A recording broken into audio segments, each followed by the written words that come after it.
जय हिंद। आज बात करेंगे कि संविधान के निर्माता के रूप में क्या वीएन राव को सच में वो इज्जत नहीं मिल पाई जिसके वो हकदार थे, या बी आर अम्बेडकर ने अकेले ही संविधान को बनाया जिससे उनकी हर जगह सराहना की जाती। मिर्जापुर सीरीज में एक डायलॉग था मुन्ना भैया का कि बहुत तकलीफ होती है जब आप योग्य हों और आपकी योग्यता को कोई न पहचाने। क्या ऐसी ही स्थिति रही होगी बी एन राव के साथ, या तत्कालीन कांग्रेस सरकार की कोई राजनीति रही होगी? आज हम इन्हीं सब बातों को देखेंगे। और चैनल को अगर सब्सक्राइब नहीं किया तो चैनल को सब्सक्राइब कर लीजिए और बेल आइकन का बटन दबा लीजिए, जिससे आने वाली नई वीडियो का नोटिफिकेशन आप तक जल्दी से जल्दी पहुंचे। अब देखते हैं कि संविधान का निर्माता कौन है, लेकिन जानने से पहले यह समझा जाए कि संविधान सभा क्या थी। अंग्रेजों के प्रोविंशियल असेंबली के द्वारा निर्वाचित सभी सदस्यों के द्वारा एक संविधान सभा बनाई गई थी, जिसका यह उद्देश्य था कि वह अपने देश के लिए एक संविधान बनाए जिसके अनुसार भारत पर शासन करेंगे। और उस संविधान सभा में 389 सदस्यों की संख्या थी, लेकिन भारत और पाकिस्तान के विभाजन के बाद संविधान सभा में 299 की संख्या रह गई थी, जो मुस्लिम लीग से संबंधित थे और उसके अनुयायी यानी लीडरशिप जिन्ना कर रहा था। जिन्ना वह आस्तीन का साथ था जो संविधान सभा के साथ मिलकर के संविधान का निर्माण न करने के बजाय वह अपने दिमाग में एक अलग देश बनाने की साजिश रच रहा था, और वह 14 अगस्त 1947 को कामयाब हो गया। संविधान सभा बनाए जाने के बाद डॉक्टर राजेंद्र प्रसाद को 11 दिसंबर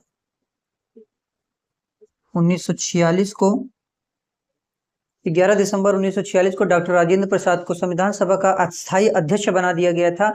11 दिसंबर 1946 के ठीक 2 दिन पहले 9 दिसंबर 1946 को डॉक्टर सच्चिदानंद जी को अस्थायी अध्यक्ष बनाया गया था। लेकिन जब 11 दिसंबर 1946 को डॉक्टर राजेंद्र प्रसाद को अस्थायी अध्यक्ष बना दिया गया संविधान सभा में, तो संविधान सभा में अलग अलग कमेटियां, लगभग 22 कमेटियां बनाई गई, जिसका अपना अलग अलग काम था। और उसी एक कमेटी में ड्राफ्टिंग कमेटी थी। ड्राफ्टिंग कमेटी 29 अगस्त 1947 को बनाया गया। और संविधान सभा की 22 कमेटियों में एक कमेटी ड्राफ्टिंग कमेटी थी, जिसके अध्यक्ष बी आर अम्बेडकर को बनाया गया था, और उसमें कुल मिलाकर के 7 मेंबर थे।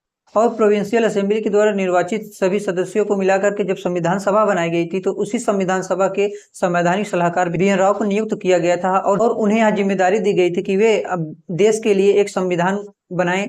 और संविधान बनाने के लिए वे अमेरिका, आयरलैंड, ब्रिटेन और कनाडा जैसे देशों का दौरा करके उन्होंने भारत देश के लिए एक कच्चा मसौदा, और उनके द्वारा जो बनाया गया संविधान कच्चा मसौदा था, उसमें 243 अनुच्छेद, 12 अनुसूचियां थी, तथा बी एन राव के कच्चे मसौदे को ड्राफ्टिंग कमेटी में पेश किया गया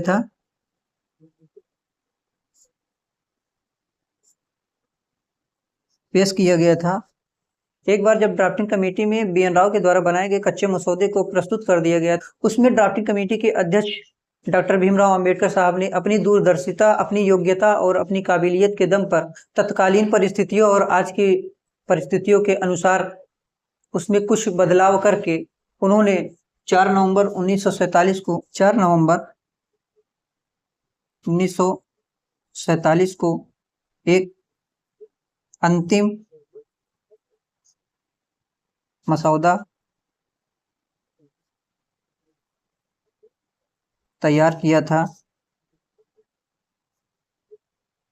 जिसमें 395 अनुच्छेद और 8 अनुसूचियां और 22 भागों में विभक्त थी। बात करते हैं कि संविधान सभा क्यों ऐसी, उसके पास क्या मजबूरी आ गई थी कि बी आर अम्बेडकर को ही ड्राफ्टिंग कमेटी का अध्यक्ष बनाया गया, जबकि पहले से ही 1946 में ही संवैधानिक सलाहकार के रूप में बी एन राव को नियुक्त कर दिया गया था, और उनकी जिम्मेदारी भी थी कि वह भारत देश के लिए एक संविधान बनाए, और उन्होंने कच्चा मसौदा तैयार करके दे भी दिया था। तो तत्कालीन कांग्रेस सरकार बी एन राव को भी ड्राफ्टिंग कमेटी के अध्यक्ष बना सकती थी। आखिर उसने क्यों नहीं बनाया? कि तत्कालीन कांग्रेस सरकार 70 साल राज करने के लिए बी एन राव को दरकिनार करके बी एन राव अम्बेडकर को ड्राफ्टिंग कमेटी का अध्यक्ष बनाया। अब बात जब करते हैं कि संविधान को बी आर अम्बेडकर ने लिखा, तो यह बिल्कुल गलत है कि बी आर अम्बेडकर ने लिखा। B R Ambedkar as a leader drafting committee के अध्यक्ष थे, और अध्यक्ष के नाते उनका नाम लिया जाता है।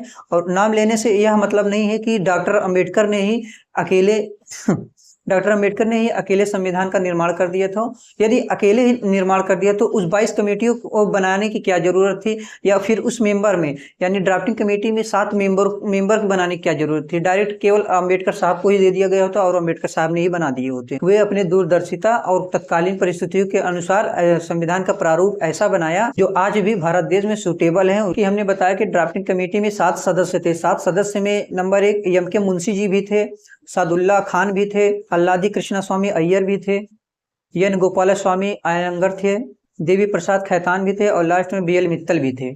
तो क्या संविधान के प्रारूप बनाने में इन लोगों का कोई महत्व नहीं था? इन लोगों का कोई योगदान नहीं था? क्या आप यह बोल सकते हैं कि प्रारूप समिति में जितने मेंबर थे उनकी कोई योगदान नहीं थी प्रारूप बनाने में? बिल्कुल थी।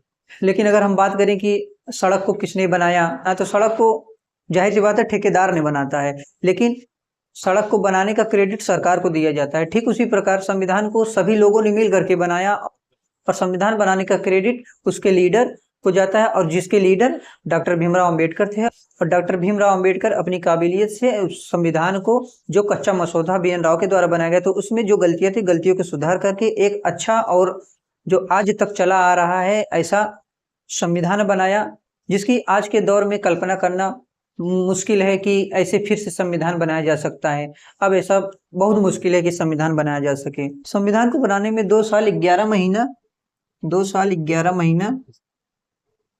18 दिन लगा था, जिसमें सभी सदस्यों का अपना अमूल्य योगदान था। उसमें किसी एक को कमतर या किसी एक को बड़ा प्रशंसा करना बिल्कुल गलत बात है। और आज के दौर में यहाँ पे यह भी बात करना बिल्कुल तर्क संगत नहीं होगा कि संविधान को किसने लिखा किसने नहीं लिखा। संविधान को सभी ने मिल करके बनाया और एज लीडर BR अम्बेडकर संविधान के ड्राफ्टिंग कमेटी के अध्यक्ष थे और उनकी जिम्मेदारी थी कि संविधान के प्रारूप को बनाना। और उन्होंने संविधान के प्रारूप को जो उसमें जो गलतियां थी गलतियों को सुधार करके संविधान सभा में पेश की। और BR अम्बेडकर ने 25 नवंबर 1949 को संविधान सभा के अंतिम बैठक में अपने भाषण में यह बोला था कि मुझे जो श्रेय दिया जा रहा है वह वास्तव में मेरा नहीं है। इसका कुछ श्रेय संविधान सभा के संवैधानिक सलाहकार BN राव को जाता है, जिन्होंने प्रारूप समिति के विचारार्थ संविधान का एक कच्चा मसौदा तैयार करके प्रस्तुत किया था, जिसमें 243 अनुच्छेद और 12 अनुसूचियां थी।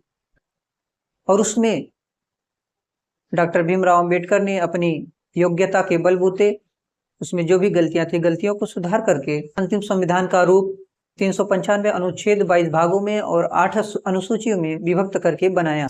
और उस संविधान को 26 नवंबर 1949 को संविधान सभा द्वारा आत्मार्पित किया गया था और संविधान को 26 जनवरी 1950 को लागू किया गया था। अब बात करेंगे इस संविधान को लिखा कौन था, तो संविधान को बिहार के मधुबनी के रहने वाले प्रेम बिहारी नारायण रायजादा ने लिखा था।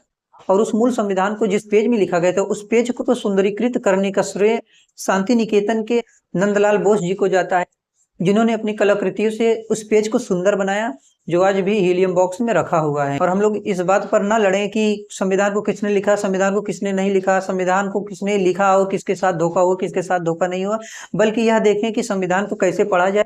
लेकिन एक बात है कि संविधान सभा में जब संवैधानिक सलाहकार के रूप में BN राव को नियुक्त किया जा सकता है, तो संविधान सभा में जब कमेटियां बनाई जा रही थी तो उस कमेटी में ड्राफ्टिंग कमेटी के अध्यक्ष BN राव को भी बनाया जा सकता था। क्या तत्कालीन कांग्रेस सरकार 70 साल राजनीति करने के लिए उन्हें नहीं बनाई? इसका जवाब आप लोग वीडियो के कमेंट बॉक्स में दीजिए और वीडियो को शेयर करिए।